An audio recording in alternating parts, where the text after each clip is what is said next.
வீரப்பனை நக்கிரன் குழு கண்டுவிட்டது, விரைவில் பேட்டி தொடரும் என்று அறிவித்ததற்கு பிறகு சந்தித்து வந்த மறுநாளே அதிரடிப்படையின் பேருந்துகளுக்கு கன்னிவெடி வைத்து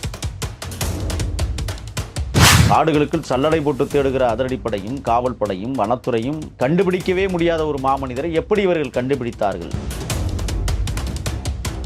தங்கவேலு என்கிற ஒருவர் படுகொலையின் போது எடுத்த புகைப்படங்களின் ஆதாரங்கள் நக்கிரனில் பிரசுரித்த போது வீரப்பனாருடைய குழு அவரை அடித்தே கொன்றதை படம் எடுத்த அந்த நிகழ்வுகளை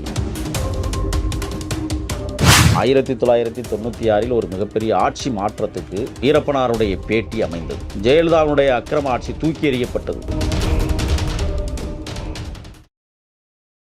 மகால் வீவர்ஸ் எல்லாருக்கும் வணக்கம். இன்னைக்கு நம்ம கூட பார்த்தீங்கன்னா முகிலன் அவர் தான் நம்ம கூட இணைஞ்சிருக்காரு. அவர் கூட பல்வேறு விஷயங்கள் பற்றி பேச போகிறோம். வாங்க பேசலாம். ஸோ வணக்கம் சார்.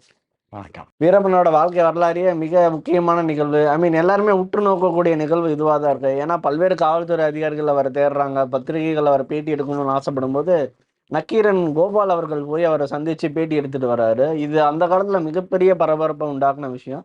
எப்படி இது நடந்தது? ஏன்னா காவல்துறையினர் பார்க்கணும்னு ஆசைப்படுறாங்க. பல்வேறு போட்டோகிராஃபர் எங்கேயாவது தூரமா இருந்து ஒரு போட்டோ எடுத்துட மாட்டோமான்னு ஒரு ஒரு எல்லாருமே ரொம்ப ஆர்வமா இருக்கும்போது இவருக்கு எப்படி அந்த வாய்ப்பு கிடைச்சது? அன்னைக்கு நடந்த விஷயங்கள்லாம் என்ன? 1993 வீரப்பனார் பல்வேறு அடுத்தடுத்த சம்பவங்கள் நடந்து கொண்டிருந்த காலகட்டம். வீரப்பனார் எப்படி இருப்பார், எந்த மாதிரி முகத்தோற்றத்தில் இருப்பார்?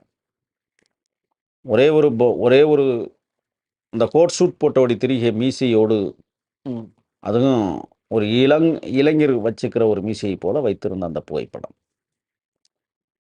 கர்நாடகா மற்றும் தமிழ்நாடு அரசு தனித்தனியாக அவரை தேடுகிறது. யாரும் அந்த மாமனிதரை பார்க்கவே இல்லை என்றுதான் தகவல்கள் வெளிவந்து கொண்டிருந்தன. ஒரு காலகட்டத்தில் வீரப்பனார் இங்கு இல்லை, அவர் மும்பைக்கு தப்பி சென்று விட்டான் என்றெல்லாம் இங்கு பரபரப்பாக பேசப்பட்டது. ஆனால் நக்கீரன் கோபால் அவர்கள் எப்படியாவது வீரப்பனாரை சந்தித்து விட வேண்டும் என்று தனது நிருபர்களுக்கு ஒரு உத்தரவை பிறப்பிக்கிறார். அப்படித்தான் சேலம் மாவட்டம் மேட்டூர் பகுதியினுடைய நிருபராக இருந்தவர் சுப்பு. இந்த சுப்பு ஒரு மலை கிராம சமூகத்தை சார்ந்தவர். ஆடு மாடுகளை மேய்க்கக்கூடிய சமூகத்தில் பிறந்தவர். அவருடைய அண்ணன் ராம்சி வாடகைக்கு நிலத்தில் விவசாயம் செய்து வந்த ஒரு நபர். அது காட்டு ஓரத்து கிராமம் பெரியதண்டா, சேலம் மாவட்டம் மேட்டூர் தொகுதி குளத்தூர் வட்டம் பெரியதண்டா வனத்தை ஒட்டியிருக்கிற வயற்காடுகள் தான் ராம்சி வாடகைக்கு நிலம் எடுத்து விவசாயம் செய்து வந்தார். அதுக்கு துணையாக நின்றவர் சுப்பு.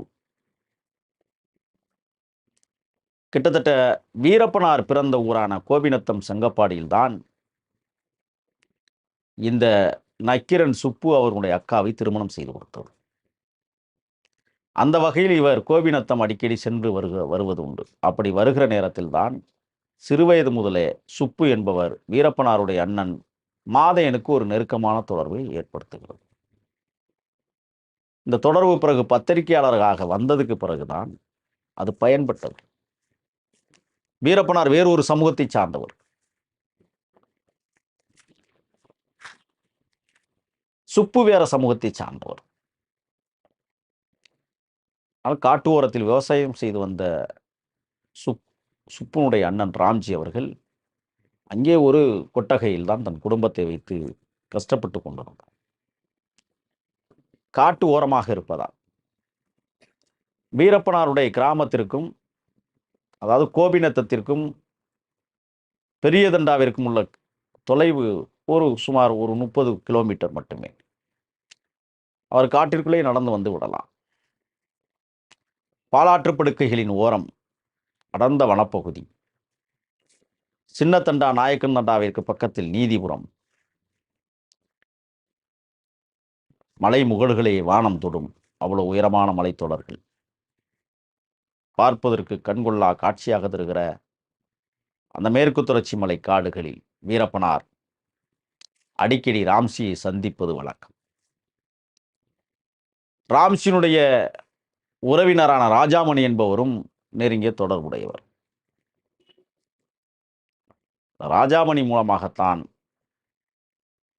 சுப்பு மற்றும் ராம்சி போன்றவர்கள் நன்கு அறிமுகமானார்கள் வீரப்பனாருக்கு. அந்த காலகட்டத்தில் அதிரடிப்படை கடுமையாக தேடுகிறது.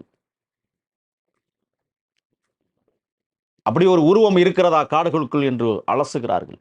ஆனால் இருக்கிறது என்பதை உணர்ந்தவர்கள் இந்த ராஜாமணி, ராம்சி, சுப்பு அவர்கள்தான். அப்ப நக்கீரன் கோபால் அவர்கள் எப்படியாவது வீரப்பன் என்கிற உருவத்தை நாம் வெளிக்காட்ட வேண்டும், அதற்கான வேலைகளை செய்ய வேண்டும் என்று முனைப்போடு இருக்கிற போதுதான் சுப்பு அவர்கள் வீரப்பனாரை சந்திக்கிறார். சந்தித்து விட்டு தான் நக்கீரன் கோபாலிடம் தகவல் சொல்லுகிறார். வீரப்பனாரை நான் பார்த்து விட்டேன், அவருடன் கிட்டத்தட்ட ஒரு 20க்கும் மேற்பட்டவர்கள் இருக்கிறார்கள் என்பதை சொன்னதும் நக்கீரன் கோபால் உடனடியாக யாரை காட்டிற்குள் அனுப்பலாம், முறையான பயிற்சி பெற்றவர்களை அனுப்ப வேண்டும், புகைப்படங்கள் மற்றும் வீடியோக்கள் எடுக்கிற நபராக யாராவது ஒருவரை நியமிக்க வேண்டும் என்று சொல்லுகிற அந்த காலகட்டத்தில் தான் மரியாதைக்குரிய தமிழர்களின் தலைவராக இருக்கக்கூடிய அண்ணன் குளத்தூர் மணி அவர்களுக்கு பரிச்சயமான ஒரு முகம், அவர் சார்ந்த அமைப்பை, குறிப்பாக அந்த அமைப்பில் இருந்த சேலம் மாவட்டம் ஆத்தூர் பகுதியைச் சேர்ந்த சிவசுப்பிரமணியன் என்பவர் தொடர்பாகிறார். சிவசுப்பிரமணியனுக்கும் அந்த காட்டிற்கும் எவ்வித தொடர்பும் கிடையாது. நக்கீரன் கோபால் அவர்கள் அப்பொழுது சுப்புவை மட்டுமே நம்பியிருக்கிறார். இப்போ நக்கீரன் கோபால் இட்ட உத்தரவை சுப்பு நிறைவேற்றுவார் என்று எதிர்பார்த்திருந்த நேரத்தில்தான் தனது இயக்க தொண்டனே தன்னிடம் வீரப்பனாரை சந்திக்க வேண்டும், அது பெருசாக டைம்ஸ் ஆஃப் இந்தியா என்கிற இதழுக்கு கொடுக்க வேண்டும் என்றெல்லாம் இவர்கள் பேசியிருக்கிறார்கள். அந்த காலத்தில்தான் நக்கீரனில் பணி செய்கிறேன் என்று உத்தரவிட்டு சிவசுப்பிரமணியன் என்கிற ஒரு நபர் நக்கீரனிடம் வந்து முறையான அந்த கேமரா பயிற்சியில் எடுத்துக்கொண்டு, முறையும் சொல்லிட முடியாது, முதலாக பயிற்சி எடுத்துக்கொண்டு அரைகுறையுடன் கேமராவை தூக்கி கொண்டு அடர்ந்த காடுகளுக்குள் சுப்புவை பயன்படுத்தி சென்றார்கள். அது தாமரைக்கரை, தட்டக்கரை, பெச்சிலிட்டி, தேவர்மலை, மடம், மணியாச்சி பள்ளம் போன்ற பகுதிகளில் ஊர்ந்து வருகிற தண்ணீர் ஆறாக பெருக்கெடுத்து அது பாலாறு என்கிற பெயரில் காவிரியில் வந்து கலக்கிறது.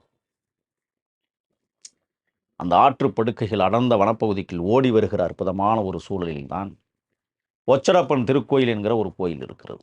பெரிய தண்டாவிலிருந்து சுமார் 18 கிலோமீட்டர் தொலைவில் அடர்ந்த காட்டுக்குள் அந்த திருத்தலம் அமைந்திருக்கிறது. அது கட்டட அமைப்பு அல்ல, நடுகள் திட்ட வழிபாடு. கல்லு நட்டுருக்கும், சுற்றி வர நிறைய வேல் ஊனி இருக்கும், அந்த வேல்களையும் யானை ஒடிச்சிருக்கும், வளைஞ்சிருக்கும், நெளிஞ்சிருக்கும். இந்த மாதிரியான ஒரு சூழல் முதலாக நக்கீரன் அனுப்பிய குழு வீரப்பனாரை அந்த காலகட்டத்தில் சந்திக்கிறது. மிகப்பெரிய சம்பவம் நாளை நடைபெற இருக்கிறது. இன்றைக்கு அவசரமாக என்ன செய்ய வேண்டும் என்பதை புகைப்படமாக மட்டும் எடுத்துக்கொண்டு வெளியேறுகிறது நக்கீரன் குழுமம். அது பத்திரிகைகளில் அச்சாக்கம் செய்கிறது.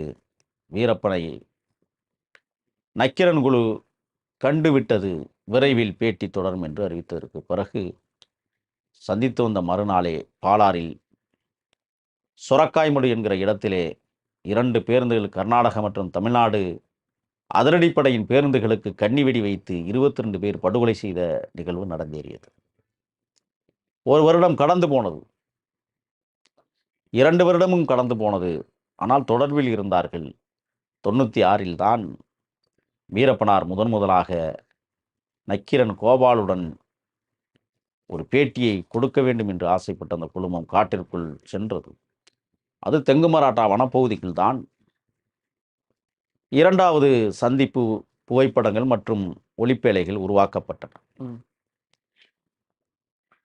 அப்படித்தான் முதலாக நக்கீரன் குழுமம் எப்படி போனது, எப்படி இவ்வளவு பெரிய கிட்டத்தட்ட 3 நாட்கள் தங்கியிருந்து அவருடைய அனைத்து விடயங்களையும் பதிவு செய்து உண்மையாகவும் சத்தியமாகவும் இந்த மக்களுக்கு நான் ஒன்றை சொல்லுகிறேன் என்று ஒரு மாபெரும் மகத்தான எல்லை காத்த போர் மறவர் வீரப்பனார் அவர்கள் நக்கீரனுக்கு தனது பேட்டியை கொடுப்பதற்கு முன்வந்தார். எல்லாவற்றையும் உண்மையை பதிந்திருக்கிறார்.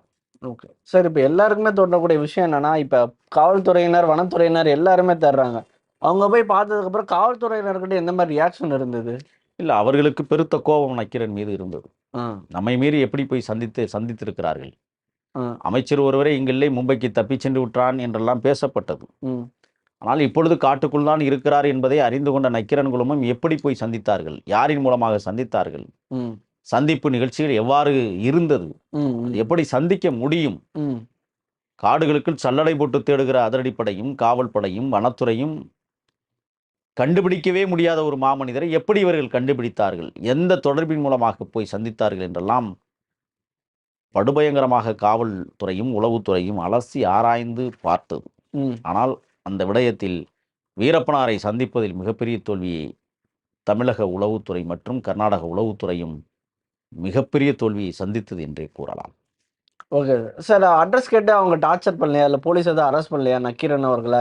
நீங்கள் அவர் இருந்த இடத்த நீங்கள் காட்டி தரணும், நாங்கள் அவரை அரெஸ்ட் பண்ணணும், நீங்கள் எங்களை மீறி எப்படி பண்ணீங்க? அட்ரஸ் கேட்டுக்கு போகலையா அவர்கிட்ட? இந்த காடுகளுக்குள் முகவரி இல்லை, காடுதான் முகவரி. ஆனால் ஒரு முறை சந்தித்தால் மறுமுறை அவரை சந்திப்பது சாதாரணமான விடயம் அல்ல. ம். சரியான நேரத்தில் சரியான ஆட்களோடு தான் தொடர்பு எடுப்பார். ம். நக்கீரன் குழுமத்தை பிறகு கைது செய்த வரலாறுகள்லாம் நடந்தது. ம். ம். ம். 2001ஆம் ஆண்டுகளில் நக்கீரன் குழுமம் மிக மோசமாக நடத்தப்பட்டதை தமிழ்நாடு அறியும் ஜெயலலிதா ஆட்சி. ம். ஆனால் நக்கீரன் குழுமம் ம். காற்றிற்குள் ஒரு சில கொலைகளினுடைய படங்களை இவர்கள் பிரசுரித்ததால் ம். இந்த கொலைக்கும் இவர்களுக்கும் தொடர்பு இருக்கிறது என்கிற பொய்யான குற்றச்சாட்டின் அடிப்படையில் நக்கீரன் கோபாலும் ம். அந்த புகைப்பட கலைஞர் சிவசுப்பிரமணியனும் கைது செய்யப்பட்ட வரலாறும் நடந்தது. ம். ம்.